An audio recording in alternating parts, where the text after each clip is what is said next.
चले शुरू करते हैं। हम लोग बात कर रहे हैं लोक सेवाओं या सिविल सेवाओं की। लोक सेवा हमने पढ़ लिया था, एक बार संक्षेप में उसको रिवाइज करें और तब फिर आगे बढ़ेंगे। लोक सेवा का अर्थ, मीनिंग ऑफ सिविल सर्विस, हमने बात की है कि राज्य की प्रशासकीय सेवा की जो असैनिक शाखा या नागरिक शाखा है, सिविलियन ब्रांच जो है एडमिनिस्ट्रेटिव सर्विसेज की, उसे हम लोक सेवा या सिविल सेवा कहते हैं। मैक्स वेबर ने कहा था कि जो नियुक्त किए गए अधिकारी हैं उनका समूह नौकरशाही, और उसमें से जब हम मिलिट्री सर्विस को अलग कर देते हैं तो बचे हुए वर्ग को सिविल सर्विस की संज्ञा देते हैं हम।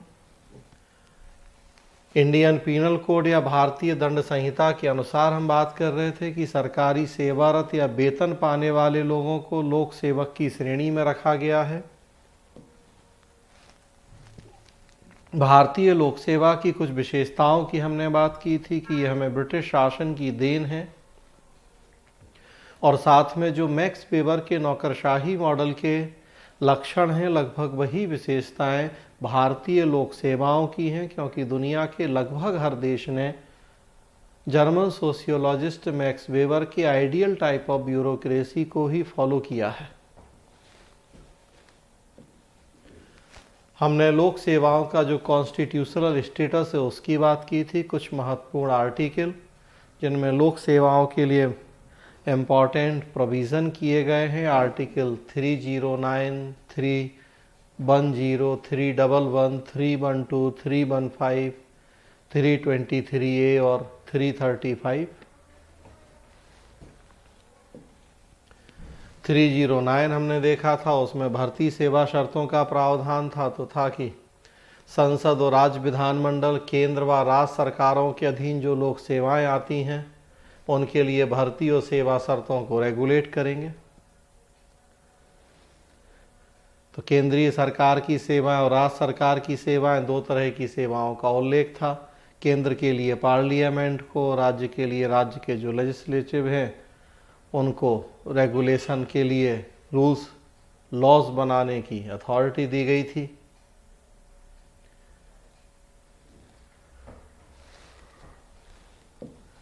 फिर हम बात कर रहे थे आर्टिकल 310 की, जिसमें कार्यकाल की व्यवस्था है। तो देख रहे थे कि जो केंद्र सरकार के लोक सेवक हैं वो राष्ट्रपति के प्रसाद पर्यंत पद धारण करेंगे, तो उसी प्रकार जो राज्य के लोक सेवक हैं वो राज्यपाल के प्रसाद पर्यंत। प्रसाद पर्यंत का मतलब था प्लेजर, मतलब जब तक उनकी इच्छा या मर्जी है, लेकिन इसका मिसयूज भी हो सकता है। तो इसे रोकने के लिए फिर अनुच्छेद 311 में हमने लोक सेवकों को कुछ प्रोटेक्शन की भी व्यवस्था की थी, कुछ संरक्षण दे दिए थे। प्रेसिडेंट या गवर्नर अपनी उस पावर का मिसयूज नहीं करें, तो यहाँ लोक सेवकों को कुछ संरक्षण दे दिए। एक था कि लोक सेवक को उसकी नियुक्ति करने वाले प्राधिकारी से नीचे का कोई नहीं हटाएगा। अगर अपॉइंट प्रेसिडेंट ने किया है तो हटाने की शक्ति भी या प्रेसिडेंट को या उनसे ऊपर के किसी व्यक्ति को। और दूसरा था कि लोक सेवक को तब तक उसके पद से नहीं हटाया जाएगा जब तक कि उसके ऊपर लगाए गए आरोपों की जांच ना हो। जांच में उसे अपनी बात कहने का मौका नहीं दिया जाए, आरोप सिद्ध नहीं हो जाए। तो थ्योरी ऑफ नेचुरल जस्टिस की हम बात कर रहे थे। और आर्टिकल 312 में ऑल इंडिया सर्विस की व्यवस्था, जिसमें था कि राज्यसभा प्रस्ताव पारित करे कि ऐसा करना राष्ट्र हित में आवश्यक अथवा उचित है, तो संसद एक नई अखिल भारतीय सेवा का गठन कर सकती है, अखिल भारतीय न्यायिक सेवा सहित, ऑल इंडिया जुडिशियल सर्विस सहित। ऐसे प्रस्ताव का राज्यसभा में उपस्थित और मतदान करने वाले सदस्यों के 2/3 बहुमत से पारित होना आवश्यक है। 2/3 मेजॉरिटी से इस तरह का जो भी प्रपोजल आता है उसको पास होना जरूरी होता है।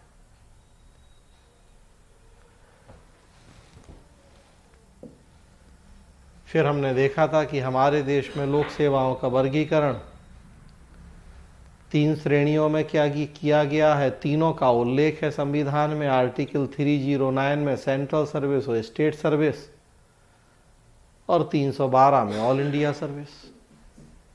और साथ में हम बात कर रहे थे कि हमें अब जब से 73rd 74th कॉन्स्टिट्यूशनल अमेंडमेंट हुए हैं, तब से हमें अब लोकल सिविल सर्विस या स्थानीय लोक सेवाओं की भी ज़रूरत महसूस हो रही है, जो कि स्थानीय सेवाओं को संपन्न करें, स्थानीय शासन व्यवस्थाओं की मदद करें। थोड़ा थोड़ा सा इनके बारे में हमने देखा था कि केंद्रीय सेवाएं केवल केंद्र स्तर पर सेवा देती हैं, 4 वर्ग हैं, ग्रुप ए, बी, सी और डी। राज्य सेवाएं राज्य स्तर पर सेवा देती हैं, इनके भी 4 वर्ग हैं, वही group A, B, C, D. और फिर अखिल भारतीय सेवा देख रहे थे हम कि ये दोनों स्तरों पर सेवाओं का संचालन करते हैं। यहीं तक हमने बात की थी, बात आगे बढ़ाएंगे। आज हम बात करेंगे आपसे ऑल इंडिया सर्विसेज या अखिल भारतीय सेवाओं के ऊपर। अखिल भारतीय सेवा को थोड़ा और डिटेल चर्चा करेंगे। अखिल भारतीय सेवाओं से जुड़े क्या महत्वपूर्ण कुछ व्यवस्थाएं हैं, अखिल भारतीय सेवाओं का हमारे देश की शासन व्यवस्था में क्या औचित्य है। तो देखिए यहाँ अखिल भारतीय सेवाएं या all India services,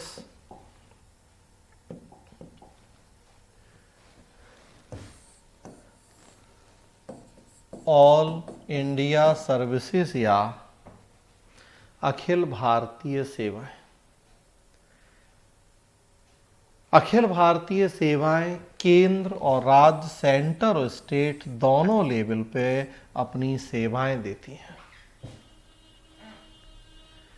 central service केवल सेंट्रल गवर्नमेंट के लिए, स्टेट सर्विस केवल स्टेट गवर्नमेंट के लिए, जबकि जो ऑल इंडिया सर्विस हैं ये सेंट्रल गवर्नमेंट और स्टेट गवर्नमेंट दोनों के लिए कॉमन है। इनकी नियुक्ति अपॉइंटमेंट सेंट्रल गवर्नमेंट के द्वारा होता है। उसके बाद कैडर सिस्टम प्रचलित है हमारे देश में। सेंट्रल गवर्नमेंट के द्वारा एक कैडर अलॉट किया जाता है। ये इस सेवा के अधिकारी उस स्टेट कैडर में जाके अपनी सर्विस देते हैं। उस स्टेट कैडर से इन्हें टाइम टू टाइम दिल्ली बुलाया जाता है सेंट्रल सेक्रेटरीट में सर्विस देने के लिए। 3 साल 4 साल के लिए वापस स्टेट कैडर में भेज दिया जाता है। सेंट्रल और स्टेट के बीच में इन सर्विसेज के जो भी अधिकारी हैं उनका आना जाना लगा रहता है। तो दोनों स्तरों पे ये सेवाओं का संचालन करती हैं। इन सेवाओं के सदस्य देखिए लिखा है केंद्र व राज्य के अधीन शीर्ष पदों पर बारी बारी से सेवाएं देते हैं। म्यूचुअल अंडरस्टैंडिंग से होता है। केंद्र को जरूरत है तो केंद्र ने बुला लिया, राज्य से कह के आपस में बातचीत करके। राज्य को ज़रूरत है तो उन्होंने बुला लिया। आजकल डिस्प्यूटेड बहुत ज़्यादा हैं ये सेवाएं। राज्य सरकार के ऊपर आरोप लग रहा है कि वो मिसयूज कर रही है। इन सर्विसेज के अधिकारी पॉलिटिकल प्रेशर में आके सेंट्रल गवर्नमेंट के अधिकारियों मंत्रियों के खिलाफ काम कर रहे हैं। बंगाल में हम देख रहे हैं केंद्र सरकार बुला रही है उन्हें ज़बरदस्ती, तो राज्य सरकार भेज नहीं रही है। केंद्र सरकार कह रही हम उनका कैडर चेंज करेंगे या उन्हें ऐसी पोस्ट पे भेज देंगे जहां समझ में आ जाएगा, बहुत हेकड़ी निकल जाएगी। राज्य सरकार उन्हें प्रमोट कर रही है कि नहीं, जो किया अच्छा किया। किसी पॉलिटिकल पार्टी के प्रेसिडेंट की रैली पे हमला हो जाता है और आईपीएस अधिकारी देखते रहते हैं, कोई एक्शन नहीं लेते हैं, उल्टा प्रमोट करते हैं हमला करने वालों को, दंगाइयों को। आजकल इस तरह के भी आरोप प्रत्यारोपों की स्थिति हमें देखने को मिल रही है। तो हमने तो खैर सोचा है कि दोनों मिलजुल के काम करें, केंद्र सरकार राज्य सरकार, और जो ऑल इंडिया सर्विस के अधिकारी हैं ये दोनों को जोड़ने का एक महत्वपूर्ण पुल या सेतु बन जाए, एक ब्रिज बन जाए। अखिल भारतीय सेवा नियम बनाया गया है 1951 में, वेतन और पेंशन राज्यों के द्वारा दी जाती है। यहाँ जो ध्यान रखने वाली बात है, देखिए लिखा है, इन सेवाओं के सदस्यों की भर्ती, प्रशिक्षण, सेवा शर्तें आदि का निर्धारण राज्य सरकारों के परामर्श से केंद्र के द्वारा किया जाता है। तो सेंट्रल गवर्नमेंट स्टेट गवर्नमेंट से राय लेती है, क्योंकि सेवा इन्हें राज्य में भी देना है। और फिर नियम बनाया गया है हमारे देश में अखिल भारतीय सेवा नियम 1951, उसी के तहत रेगुलेशन होता है इनका। वेतन, सेवा, वेतन, पेंशन राज्यों के द्वारा दी जाती है।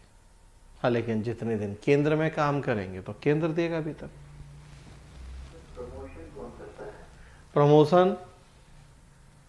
प्रमोशन यूपीएससी की सलाह से होता है। जिनकी नियुक्ति यूपीएससी करता है, उनका प्रमोशन भी यूपीएससी की सलाह से होता है।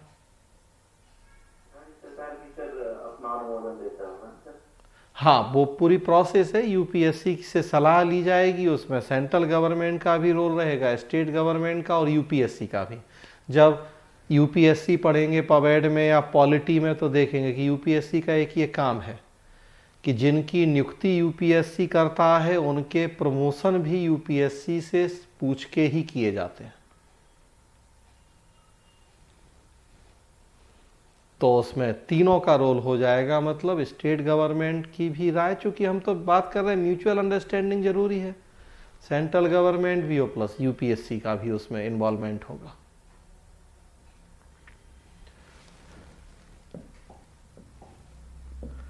और आगे देखें, वर्तमान समय में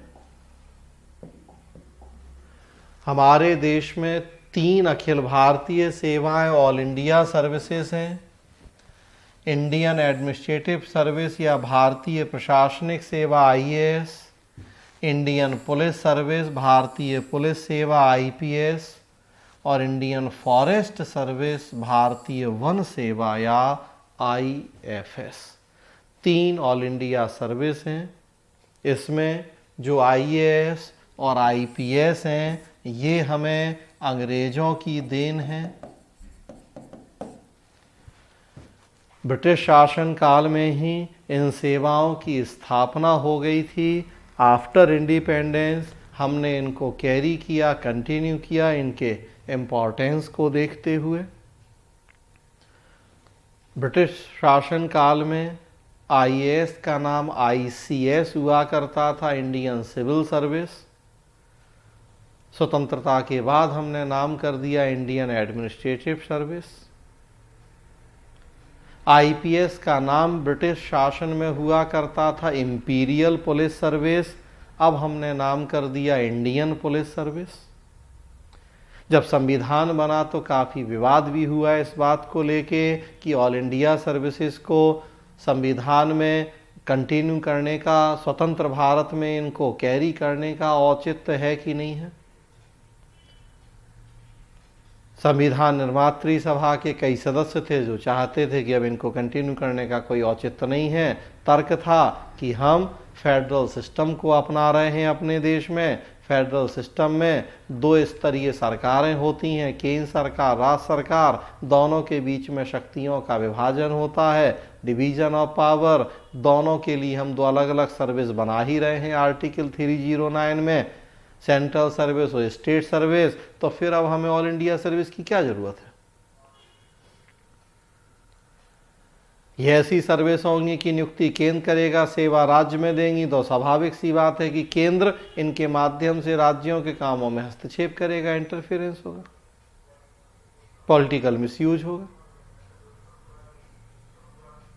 तो काफी वाद विवाद बहस हुई, लेकिन तत्कालीन होम मिनिस्टर वल्लभ भाई पटेल काफ़ी बड़े सपोर्टर थे इन सेवाओं के, क्योंकि वो उस समय की स्थितियां देख रहे थे, दंगा फसाद वगैरह। तो उन्होंने कहा नहीं, देश की यूनिटी, एकता, अखंडता को सुनिश्चित करने में इन सेवाओं की ज़रूरत है हमें।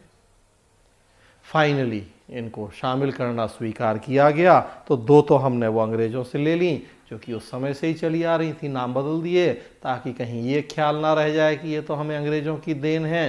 हालांकि क्रिटिसाइज करने वाले आज भी ये कहते हुए आलोचना करते हैं। अक्सर सुनेंगे आप, मैकाले पुत्र कह दिया जाता है आईएएस को, क्योंकि आईसीएस का गठन मैकाले कमेटी की रिपोर्ट के बाद ही 1854 में किया था हमने। हालांकि संविधान में आप देखेंगे इन सेवाओं का उल्लेख नहीं है। आर्टिकल 312 में बस ये लिखा है कि राज्यसभा चाहे तो प्रस्ताव करके नई अखिल भारतीय सेवा के लिए संसद से कह सकती है, और लिखा है उसमें अखिल भारतीय न्यायिक सेवा सहित। तो कॉन्स्टिट्यूशन में देखेंगे तो केवल ऑल इंडिया जुडिशियल सर्विस के बारे में लिखा है। ये तो बस व्यावहारिक तौर पे हमने दो सेवाएं ली, मान लिया कि ये दो हैं, और फिर 312 में लिख दिया कि अखिल भारतीय न्यायिक सेवा सहित अगर और किसी नई ऑल इंडिया सर्विस को बनाना है तो राज्यसभा पहल कर सकती है, अगर उसे लग रहा है कि नेशनल इंटरेस्ट में ऐसा करना जरूरी है तो। और राज्यसभा को इसलिए राइट दिया है क्योंकि वो राज्यों की रिप्रेजेंटेटिव है और इन सेवाओं को राज्यों में ही सर्विस देनी है। राज्यों को ही आपत्ति हो सकती है कि इनकी नियुक्ति केंद्र ने की है तो ये हमारे कामों में इंटरफियर कर रहे हैं। फिर भी अगर राज्य चाह रहे हैं कि कोई दिक्कत नहीं है, नई ऑल इंडिया सर्विस बनाई जानी चाहिए, राज्यसभा फिर कर दे प्रस्ताव। तो दो हमने अंग्रेजों से ले ली। तीसरी इंडियन फॉरेस्ट सर्विस, इसका गठन किया गया 1966 में। जो राज्यसभा को देख रहे हैं हम, आर्टिकल 312 में शक्ति मिली है उसका प्रयोग करते हुए। कुछ और सेवाओं को भी अखिल भारतीय दर्जा देने के प्रयास किए गए।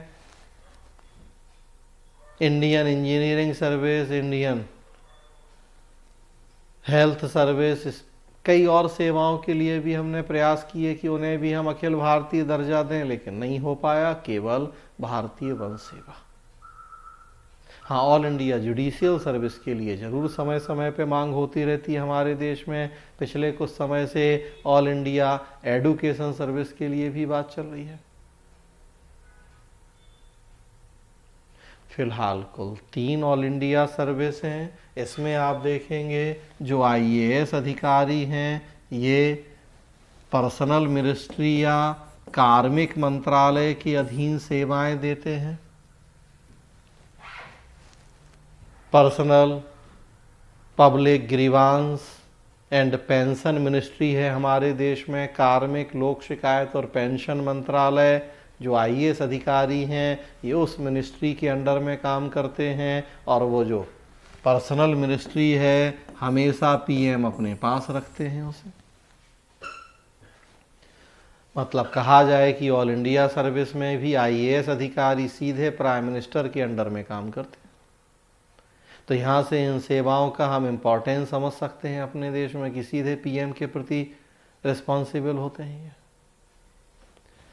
जो आईपीएस अधिकारी हैं ये होम मिनिस्ट्री गृह मंत्रालय के अधीन सेवा देते हैं, और जो आईएफएस हैं ये एनवायरनमेंट मिनिस्ट्री पर्यावरण और वन मंत्रालय के अधीन काम करते हैं। बंगाल में आईपीएस अधिकारियों को लेकर विवाद हुआ तो होम मिनिस्ट्री ने ही कहा कि उन्हें बंगाल से हम दिल्ली बुला रहे हैं डेपुटेशन पे, और फिर उन्हें हम कैडर चेंज करेंगे या किसी नई जगह नियुक्तियों पे भेजेंगे। तो ये 3 ऑल इंडिया सर्विस हैं। इसमें भी जो एक ध्यान रखने वाली बात है कि आईएएस देश की एकमात्र जनरलिस्ट या सामान्यज्ञ सेवा है। दूसरी और जितनी सेवाएं हमारे देश में हैं वो सब स्पेशलिस्ट या विशेषज्ञ सेवाओं की श्रेणी में आती हैं। जनरलिस्ट और स्पेशलिस्ट भारतीय सिविल सर्विसेज से जुड़ा एक बड़ा महत्वपूर्ण विवाद का मुद्दा है। जनरलिस्ट या सामान्यज्ञ ऐसी सिविल सर्विस को कहा जाता है जिन्हें थोड़ा थोड़ा हर काम की नॉलेज होती है। किसी एक फील्ड के डिपार्टमेंट के मास्टर नहीं होते हैं, वो थोड़ा थोड़ा सा हर फील्ड हर सेक्टर की नॉलेज होती है। तो ऐसी सेवाएं हैं केवल आईएएस, भारतीय प्रशासनिक सेवा। जिन लोगों की आईएएस में अपॉइंटमेंट होता है उनकी लगभग 2 साल की ट्रेनिंग होती है और उसमें 45 वीक्स करीब 45 हफ्ते की डिस्ट्रिक्ट लेवल ट्रेनिंग होती है। और एक डिस्ट्रिक्ट में गवर्नमेंट के जितने डिपार्टमेंट हैं, हर कार्य हर विभाग की उन्हें ट्रेनिंग दी जाती है। जिला शिक्षा, जिला स्वास्थ्य, जिला रोजगार, जिला पुलिस, जिला जेल, जिला न्याय, जिला कोऑपरेटिव्स, हर विभाग की हर काम की जानकारी दी जाती है। क्योंकि आईएएस अधिकारी को ही जिले में डीएम बनना है, कलेक्टर बनना है। उसका काम होगा जिले के सारे विभागों में कोऑर्डिनेटर का। अब कोऑर्डिनेटर का काम तब तक नहीं कर पाएगा जब तक कि खुद उसे उन विभागों के उनके कामों की जानकारी नहीं होगी। तो हर चीज़ सिखाते हैं उसे, थोड़ा थोड़ा सबकी जानकारी है तो वो सामान्य है। और इसीलिए हर विभाग के टॉप मोस्ट पदों पे देखेंगे तो हमारे यहाँ आईएएस ही मिलते हैं। वर्चस्व भी हमने सामान्यों को दिया है, लोक सेवा की विशेषता में हमने देखा। और यहाँ चूंकि ट्रेनिंग में ही उन्हें हर काम सिखा देते हैं, तो एडुकेशन सेक्रेटरी कौन हमारे देश में, तो आईएएस। हेल्थ में कौन, आईएएस। फिनांस में कौन, आईएएस। होम मिनिस्ट्री में कौन, आईएएस। हर जगह हमें टॉप मोस्ट पदों पे आईएएस मिलते हैं। वो हमारे देश का सिस्टम भी है जो ब्रिटिशर्स के टाइम से चला आ रहा है।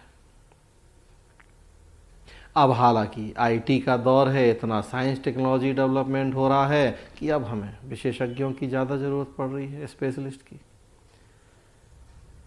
विशेषज्ञ ऐसे सिविल सर्वेंट होते हैं जो बस किसी एक पर्टिकुलर डिपार्टमेंट या फील्ड के ही नॉलेज रखते हैं, बाकी से कोई मतलब नहीं है। जो लोग आईपीएस बनेंगे केवल उन्हें पुलिस के कामों की ट्रेनिंग दी जाएगी, बाकी से कुछ और लेना देना नहीं। जो लोग आईआरएस बनेंगे उन्हें केवल रेवेन्यू की ट्रेनिंग दी जाएगी। आईएफएस को केवल फॉरेस्ट, या जो फॉरेन सर्विस वाले उन्हें केवल उसकी ट्रेनिंग। तो चाहे बची हुई ऑल इंडिया सर्विस हो आईएएस के अलावा, चाहे सेंट्रल सर्विस हो, एकमात्र आईएएस ही सामान्यज्ञ हैं हमारे देश में। बाकी दूसरी सभी सेवाएं विशेषज्ञ सेवाएं कहलाती हैं। वर्चस्व हमारे देश में आईएएस का है। तालों की एक चाबी वाली स्थिति है। हर विभाग के उच्च पदों पे इन्हीं का कब्जा है। देश में सीएजी बनाना है तो आईएएस। अभी तो देखें आप, आरबीआई का गवर्नर भी एक आईएएस।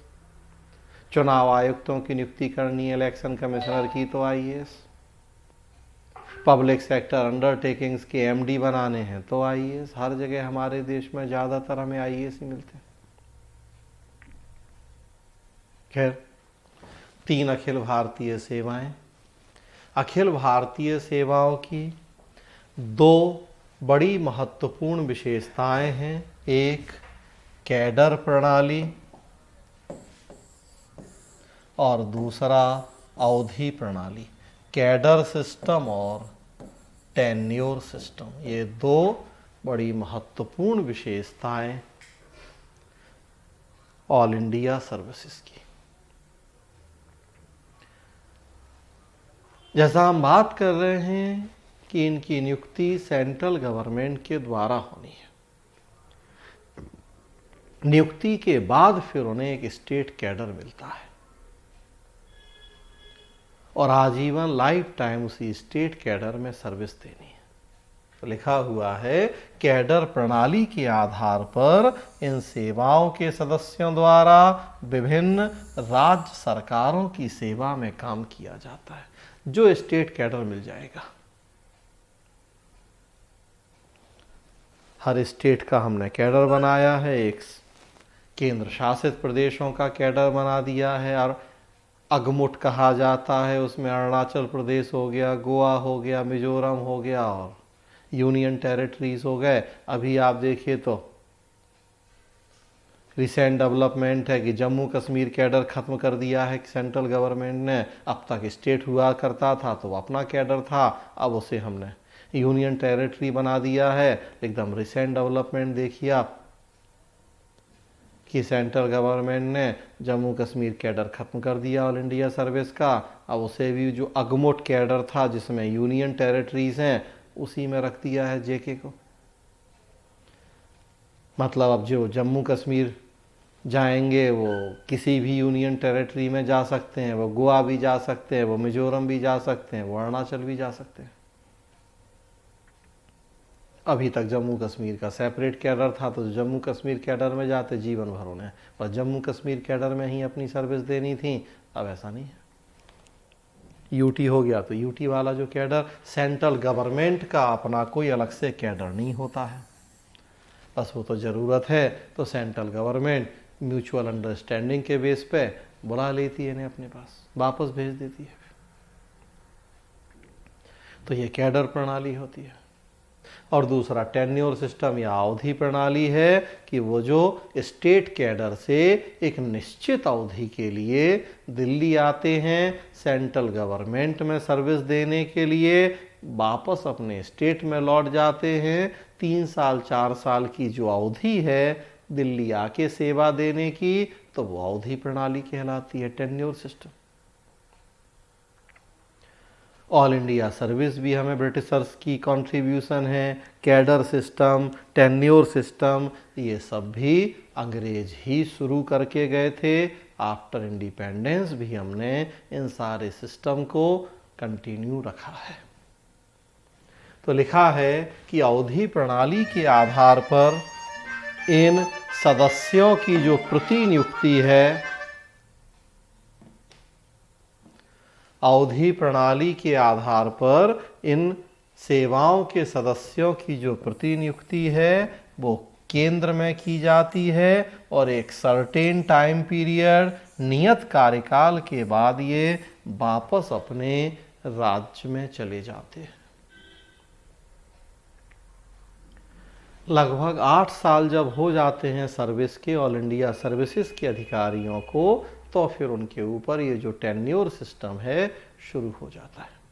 और बाकी तो भाई सब केंद्र की मर्जी से है, राज्यों की सहमति से है, तो फिर म्यूचुअली चलता रहता है। जनरल जो एक सिस्टम है कि लगभग 8 साल का जब हो गया है टाइम पीरियड काम करते हुए इन सेवा के अधिकारियों को, तो फिर अब अवधि प्रणाली के माध्यम से केंद्र आ जाए, वापस चले जाए, लगा रहता है।